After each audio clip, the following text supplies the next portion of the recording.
L'Allemagne a été l'un des premiers pays de la planète à lancer une stratégie hydrogène à l'échelle nationale. Tout comme la France, la filière bénéficie de fonds gouvernementaux. Pour comprendre les ambitions, les moyens et les actions de l'Allemagne en matière d'hydrogène, je reçois Maxime Sagot de France Hydrogène et Miko Meret, spécialiste de la géopolitique et des marchés de l'hydrogène. Bonjour Maxime. Bonjour Marion. Bonjour Miko. Bonjour.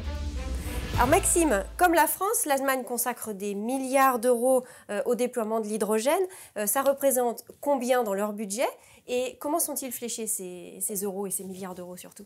Alors l'Allemagne a présenté sa stratégie nationale hydrogène en juin 2020, effectivement en précurseur au niveau mondial, avec une enveloppe dédiée de 9 milliards d'euros pour le financement de cette stratégie.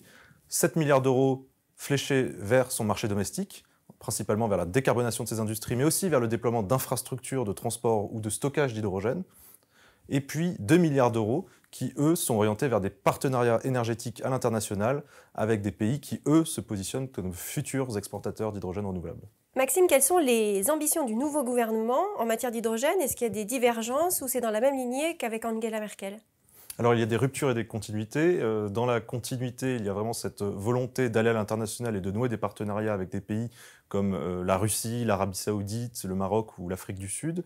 Mais il y a aussi des différences, notamment dans la production d'hydrogène renouvelable, avec cette volonté du gouvernement de relever l'objectif national de 5 gigawatts à 10 gigawatts de capacité d'électrolyse.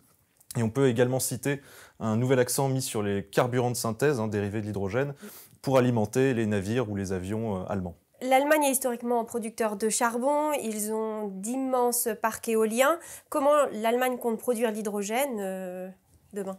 Alors, selon la nouvelle feuille de route énergie-climat du gouvernement, la fermeture des centrales à charbon devrait être actée d'ici 2030. Et la part d'énergie renouvelable dans le mix électrique devrait atteindre 80% à cet horizon. Donc l'Allemagne compte déployer massivement des nouvelles capacités solaires, également des éoliennes avec un rythme d'une trentaine d'éoliennes par semaine pour atteindre ses ambitions, mais également l'éolien en mer avec de fortes ambitions dans le domaine. Donc ce qui va lui permettre de flécher une partie de ces nouvelles capacités additionnelles vers la production d'hydrogène renouvelable. Miko, je me tourne vers vous. Est-ce que toute l'Europe pourrait bénéficier du développement de l'Allemagne en matière d'hydrogène? C'est ce que l'Allemagne espère. Oui. C'est-à-dire qu'évidemment, il faut bien distinguer deux choses. Il faut bien distinguer la capacité de production domestique, c'est-à-dire que cet hydrogène made in Germany, Deutschqualität, ira vers les industries allemandes pour les décarboner, évidemment. Mais ce que l'Allemagne espère faire, et c'est la même logique pour la Belgique, c'est la même logique aussi pour les Pays-Bas par exemple, c'est importer massivement de l'hydrogène qui vient de la zone extra-européenne ou qui vient de l'Est de l'Europe, de manière à pouvoir faire bénéficier, via ces infrastructures portuaires d'importation, l'ensemble des partenaires européens au cœur du continent.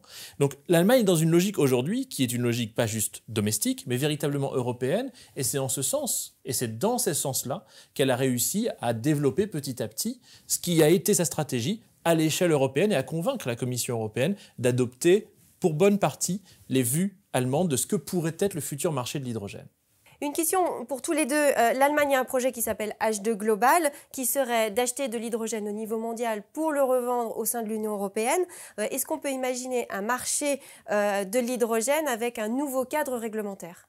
Ah oui, c'est clairement le but. C'est-à-dire que, comme Maxime l'a très bien dit tout à l'heure, la logique allemande, vous l'avez dit, on a 9 milliards grosso modo, 7 pour le domestique, 2 pour l'international. Ouais. H2 Global, aujourd'hui, c'est une enveloppe potentielle de 900 millions d'euros en premier lieu pour aider effectivement à l'amorçage de ces grands projets. C'est l'amorçage des grands projets de production à l'international d'hydrogène vert ou d'hydrogène décarboné, mais principalement vert.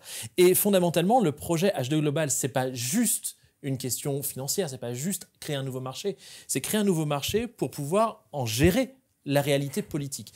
H2 Global est une réalité véritablement géoéconomique en réalité, puisque tout simplement le concept de faire des enchères, etc., va surtout permettre à l'Allemagne de pouvoir approfondir sa relation captive, celle qu'elle développe de manière bilatérale avec la dizaine de pays avec lesquels ils ont déjà un accord de coopération pour le développement d'hydrogène massif à l'étranger. Je rajouterais qu'avec cette stratégie, l'Allemagne a bien en tête l'idée de pouvoir aussi exporter ses équipements, notamment ses électrolyseurs, vers ces pays pour les installer, ensuite produire massivement ces quantités d'hydrogène renouvelable grâce à des ressources, par exemple solaires abondantes et bon marché, et pouvoir ensuite rapatrier ces volumes vers l'Europe. Ça pose quand même 2-3 questions en termes de faisabilité technique ou économique, puisqu'il n'y a pas aujourd'hui véritablement de chaîne d'approvisionnement internationale, maritime notamment, pour importer massivement ces volumes jusqu'à l'Europe. C'est pour ça que dans un premier temps, l'Allemagne cible plutôt des produits dérivés de l'hydrogène de type ammoniac, méthanol ou e-kérosène, qui eux sont facilement transportables. C'est évidemment beaucoup plus simple, tout simplement, effectivement, à développer, parce qu'il y a déjà des structures qui existent, il y a déjà des standardisations qui existent, il y a déjà des certifications qui existent.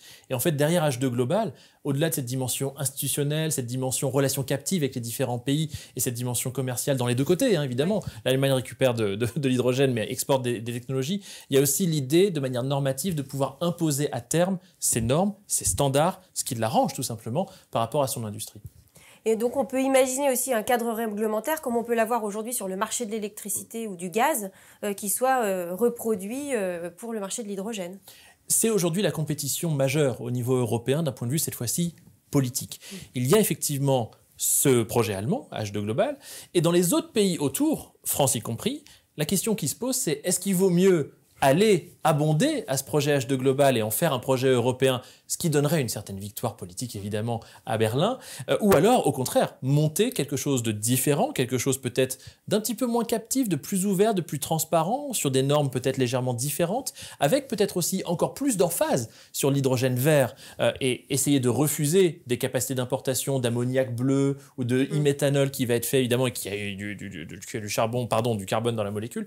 Bref, donc ça aujourd'hui c'est une vraie question à la fois pour les Néerlandais, pour les Belges, pour les Français évidemment, et d'autres pays européens qui essaient de se positionner comme des importateurs, des points d'entrée de cet hydrogène global, comme disent les Allemands, vers le marché européen.